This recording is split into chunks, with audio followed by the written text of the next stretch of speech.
Bom dia, boa tarde, boa noite, não sei que hora você está vendo esse vídeo, né? Hoje a gente tem aí um videozinho sobre filosofia, hoje é terça-feira, né? Hoje é nossos dias aí de filosofia e sociologia. E hoje, assim como terça passada eu falei um pouquinho sobre cultura, né? Lá em sociologia. A gente falou um pouquinho sobre indústria cultural, né? Com Horkheim e Adorno, né? Adorno e Horkheim, a gente falou um pouquinho sobre eles, aí o pensamento deles relacionado à indústria cultural, aquela indústria que usa a cultura para vender, usa a cultura como capital, né? O intuito não é valorizar a cultura, mas sim com essa cultura ganhar dinheiro, né? A questão capitalista, que entra aí nessa questão da cultura. A gente viu isso na última aula, na última terça-feira, e hoje a gente vai falar um pouquinho, né? Vamos falar de um filósofo e de uma filosofia muito importante, muito cobrada no Enem. Então, por isso eu peço que observem bem esse vídeo, analisem bem esse vídeo, porque esse assunto é muito importante.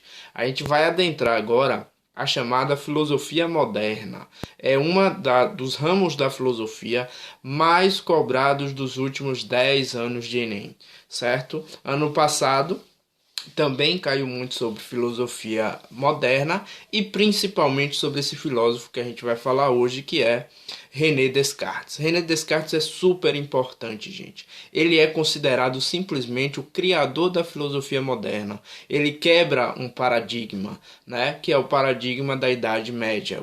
É o paradigma lá daquela filosofia medieval que vinha ali já há alguns séculos, ali desde o século I, II, com a criação da filosofia patrística, que foi considerada uma filosofia medieval, e com principalmente a filosofia escolástica de Santo Tomás de Aquino, né? De Tomás de Aquino para os incrédulos na Igreja Católica e para os católicos Santo Tomás de Aquino, né? Que foi canonizado como santo da Igreja Católica.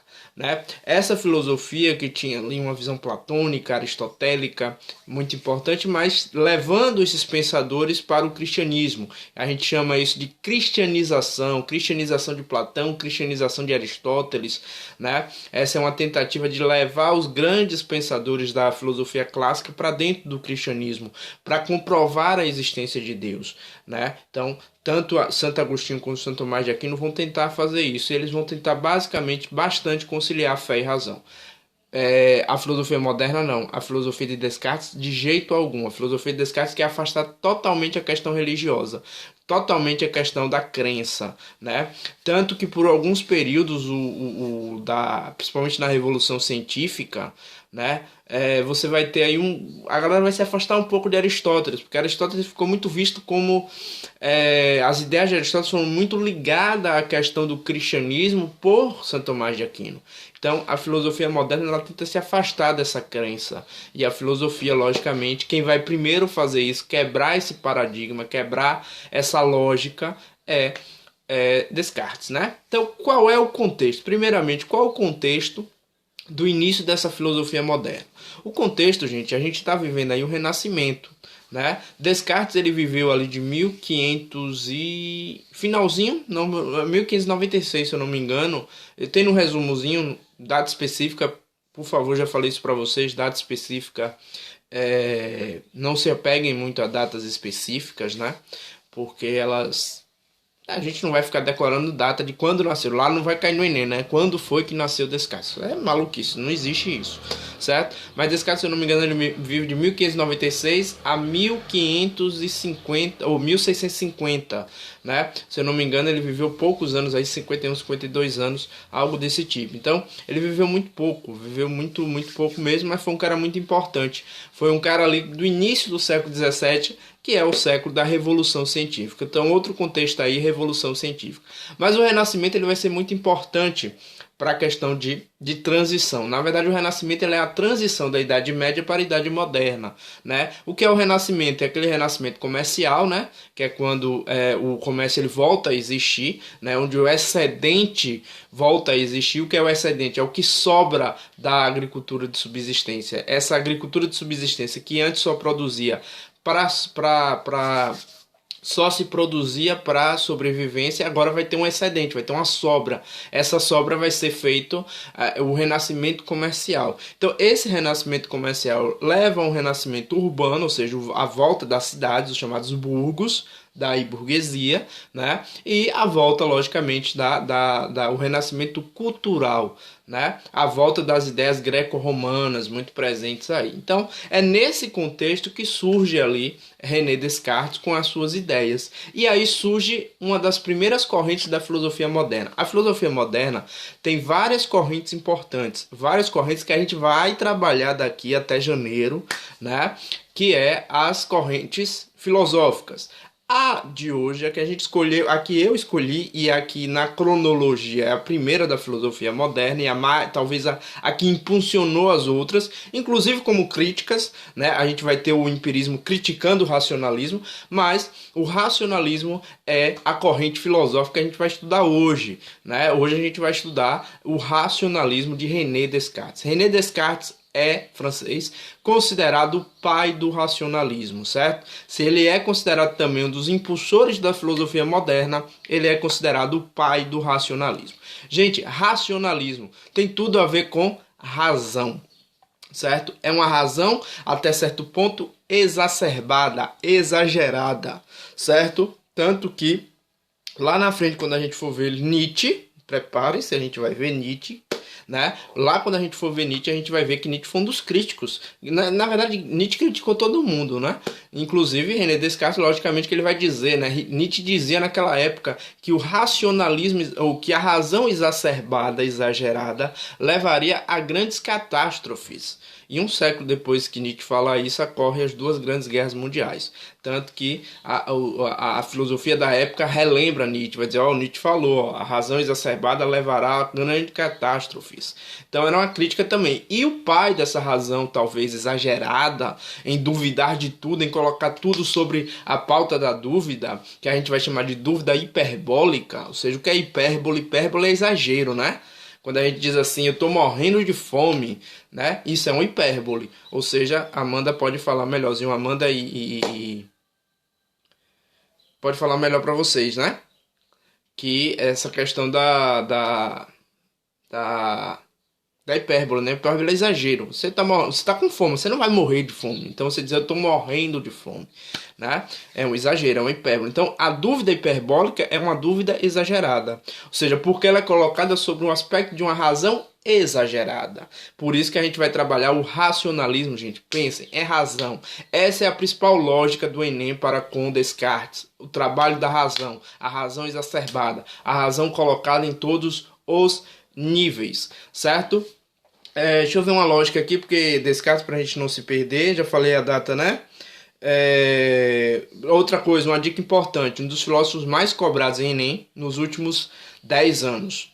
Talvez não tenha um filósofo tão cobrado quanto René Descartes nos últimos 10 Enems. Então, gente, muito importante vocês assistirem esse vídeo, tirarem dúvidas, estuda aí, vê outras videoaulas de outros professores que também são tops, né? Tira dúvida, pode perguntar a hora que for, eu vou estar aqui à disposição para vocês para responder. Se demorar um pouquinho, mais cedo ou mais tarde eu vou responder, né? Mas se liga porque René Descartes é muito cobrado em Enem. Filosofia moderna eu não preciso nem falar, é um dos contextos mais cobrados. Nos primeiros Enems isso não era comum, o mais comum era se cobrar a parte mais clássica, mas a partir de 2012, 2013, a parte de filosofia moderna ela começou a cair de forma muito preponderante, né, no Enem. Né? 2016, 2017, 2018, 2019 vai cair bastante sobre filosofia moderna. Inclusive autores que a gente nem imaginava que cairiam em Enems, né? Certo? Mas vamos lá.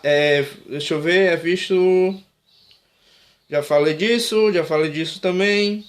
Quebra um modelo, né? Quando eu falo que ele quebra um modelo de visão, né? Por que quebra um modelo de visão? Agora você tem uma visão antropocêntrica, né? O que é uma visão antropocêntrica? É o homem no centro de tudo. É tudo explicado agora por uma razão e não pela fé, gente. É uma grande diferença do Renascimento. O Renascimento traz esse contexto. O Renascimento, ele transforma aquela sociedade teocêntrica, ou seja, em que tudo é baseado pela explicação de Deus, e a igreja vai dominar o período medieval, e ele traz para uma ideia antropocêntrica, ou seja, o homem no centro, o homem explicando tudo. É aí que surge também o humanismo, né, que é a valorização do homem, a valorização do ser humano. Quando eu falo homem aqui, gente, a gente está falando do ser humano, né, mas a gente está falando de uma história, de uma filosofia que na época que se criou esses termos era totalmente machista, né? Totalmente patriarcalista. Então esses termos, quando a gente fala homem, aí a gente está falando de humanidade, né? Até porque na visão de muitos desses pensadores, a mulher é um ser inferior. Isso vem muito lá da época também da Grécia Antiga, né? Mas é muito importante salientar essas questões, né? Deixa eu ver outro ponto aqui. Então era baseado numa questão religiosa, né? E aí você transforma numa sociedade baseada numa razão até certo ponto exagerada, né? Por que também o exagero? Aí eu posso até trazer para a terceira lei de Newton, né? Para toda ação existe uma reação. Qual é a reação da razão? É combater uma sociedade religiosa. Então, essa razão, quando ela chega ali com Descartes, ela é uma razão exagerada, ela é uma razão exacerbada, porque ela precisa combater uma ideia que se prolongou durante milênios, durante um milênio, podemos dizer. A Idade Média, que é muito baseada na religião e controlada pela religião, ela durou do século V ao século XV. Isso aí dá o quê? Dá 1000 anos, né? Muita coisa. Então, você precisa ter uma reação maior. E essa reação maior é uma dúvida hiperbólica. O que é uma dúvida hiperbólica? É uma dúvida exagerada, gente. Hipérbole é um exagero, né? Vamos ver aqui. Já falei disso. Outra coisa importante. René Descartes ele vai falar de uma razão, só que de uma razão educada. A gente precisa educar a nossa razão, né? Por mais que a gente trabalhe com a razão, mas essa razão precisa ser educada. Por quê? Essa razão ela se baseia muitas vezes em intuições. Ela pode ser baseada em intuições e isso pode nos enganar, né? Ou seja, essas intuições e essa razão, se ela não for bem educada, ela pode nos enganar. E como é que a gente educa essa razão? Como é que a gente faz a educação desse pensamento racional? Através do método cartesiano, né? Sei que quando a gente fala de método cartesiano, vocês vão lembrar lá de cabeça, de matemática, né? Mas esse método cartesiano, lembrem também que grande parte dos filósofos daquela época, grande parte daqueles filósofos eram também matemáticos. Descartes não foge dessa regra, certo? Hoje em dia que existe uma separação maior, né? A sociedade moderna ela é mais pautada em divisões de sociedade, cada um com sua função aí. Inclusive Zygmunt Bauman fala um pouquinho sobre isso, quem já leu ele aí pode ver um pouquinho que ele fala dessas funções. Antigamente se fazia de tudo. Hoje em dia você tem uma divisão maior de cada função social, né? Então, hoje o filósofo é filósofo, matemático é matemático, mas naquela época filósofo era matemático e matemático era filósofo e vice-versa, né? Então, esse método cartesiano é um método de organização para você educar essa razão, para você não ser enganado pela própria razão. Imagine, se ele está dizendo que a razão engana, imagine o que é que ele diz sobre os sentidos, né? Lembra de um cara lá atrás, dois caras na verdade, que vão falar sobre o engano que os sentidos podem nos causar, né? O mais famoso deles aí vai ser Platão, né? Platão que vai falar que os sentidos nos enganam, né? Isso muito vindo por Parmênides. Parmênides é o primeiro lá, que é um pré-socrático, ele vai falar que os sentidos nos enganam. Depois Platão vai reforçar isso. E agora tem Descartes reforçando mais ainda isso, quando ele diz que os sentidos nos enganam. Mas que a gente também precisa educar a razão. E a razão ela vai ser educada através do método cartesiano, certo? No próximo vídeo eu trago para vocês como é esse método cartesiano, ok?